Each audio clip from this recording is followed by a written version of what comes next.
This is Capital Insider, taking you inside politics, policy, and government in Oklahoma. I'm Dick Pryor with Quorum Call publisher Sean Ashley, and our guest is Jeanette Stanton, director of the Oklahoma Film and Music Office. It's good to have you with us. Thank you. I'm excited to be here. Jeanette, last month the Dead Center Film Festival celebrated its 25th anniversary, and Oklahoma connections figured prominently in many of the films. And that reminded us of the growth of the industry in Oklahoma. What is the state of the film industry here now? Well, you're absolutely correct. It has grown significantly. I've actually been with the Film and Music Office for 11 years. So I've been extremely lucky to be a part of that growth. I remember a time when there were 4 films using the incentive program versus a time, in fiscal year 23, when we had 33 films using the incentive program. So you're absolutely right. It has grown significantly. I would be remiss if I didn't say I truly believe there is an active film and music industry here in the state. And we want to be considered one of the true economic drivers for here in Oklahoma.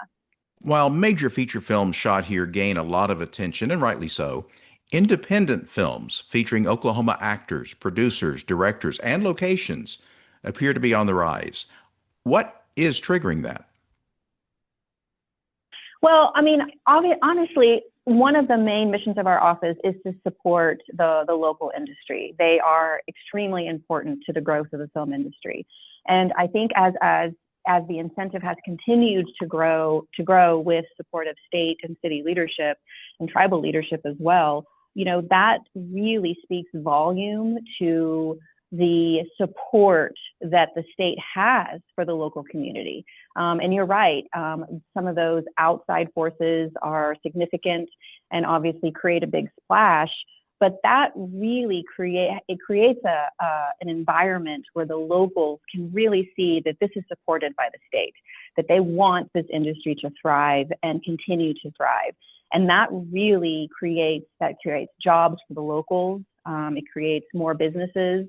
And so, I think that as there's been so many wonderful leaders before me that have really, really supported the local industry, and we continue to do that. And I think that it's all pieced together, right? You need the Oklahoma City Film Office, you need the Tulsa Film Office, you need Cherokee Film Office, you need the El Reno Film Commission, the Shawnee Film Office. The list goes on and on for the amount of support we've seen on a local level, and that drives the locals to continue to do what they want to do. The Bringing Sitcoms Home from Hollywood Pilot Program Act passed this year's legislative session and becomes law November 1st. What does that act do? Well, it creates, sort of a runway for supporting sitcoms in Oklahoma. We are definitely very supportive of sitcoms happening in Oklahoma. We're very supportive of all TV and film happening in Oklahoma.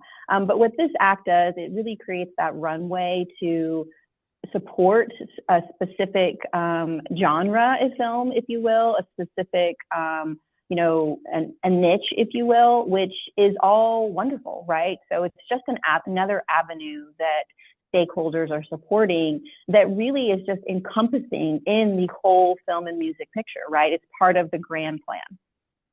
And is that act already receiving interest? We haven't received any interest yet, but as you know, it doesn't become a law till November 1st. So to every client, every studio, every independent television studio, we continue to tell how much we support all avenues, right? We support documentaries, we support feature films, we support shorts, and we'll support sitcoms as well. As long as you meet that threshold of having a $50,000 budget, we are happy to accept applications. We're happy to have those conversations and happy to support in any way we can. Jeanette, Oklahoma has a tax incentive rebate to encourage film and TV production. What is the current level of that rebate, and how much larger does it need to be for Oklahoma to be even more competitive nationally? Yeah. So right now we're at 30 million. Keep in mind that, the program actually started in 2001, and it started out at about $153,000. And we're very thankful to Governor Stitt, who gave us two bumps. Actually, we went from we went from 4 to 8 million with his approval, and then 8 to 30 million with his approval in FY21. And so very thankful for that. And so it's the highest the state's ever been. And I think you're asking a really good question, right? What is that magic number for Oklahoma to remain competitive? And that's a really hard question to answer. We want to be where the market needs us to be, right? And film tends to, it fluctuates. The last 3 years have been really interesting with the strikes. And so we've sort of seen it go up and down and a little up and down. There were the writer's strike, and then there was a SAG strike. And that really changed the industry quite a bit. And so we're still navigating those waters, but I'm happy to say that, I would definitely say there was a slight dip after Twisters filmed because of all the strikes that were happening. But states now are seeing a progression upwards of more independents getting into the space, beginning a lot of heavy filming. And so we've been really busy for the last 6 months just in receiving calls and interest.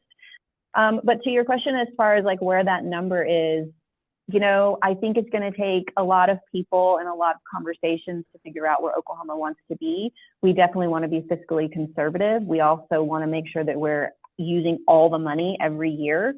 And I think with the program, with the 30 million being so new, right? So that started of FY22.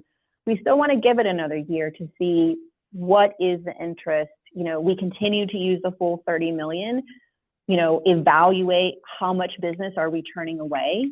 That's really key because we don't want to turn away any business. What opportunities are we missing out on to determine, is it a slow progression? Is it 30 to 40? Is it 30 to 50? Is it 30 to 80? But we also want to make sure, we want to be smart, right? We don't want to grow too fast. We've seen states do that before. And then, then all of a sudden there's a new governor and the incentive completely goes away and the whole industry leaves. We've seen that happen several times, over the last 10 years. And so we really want to be smart with our growth, our educational opportunities, our, career paths. And so I think, it's kind of one of those things like slow and steady wins the race. And so I think it's just further conversations with how much work can we have? How much work should we have? How much work do we want? Film is one part of what your office does. The other part is music.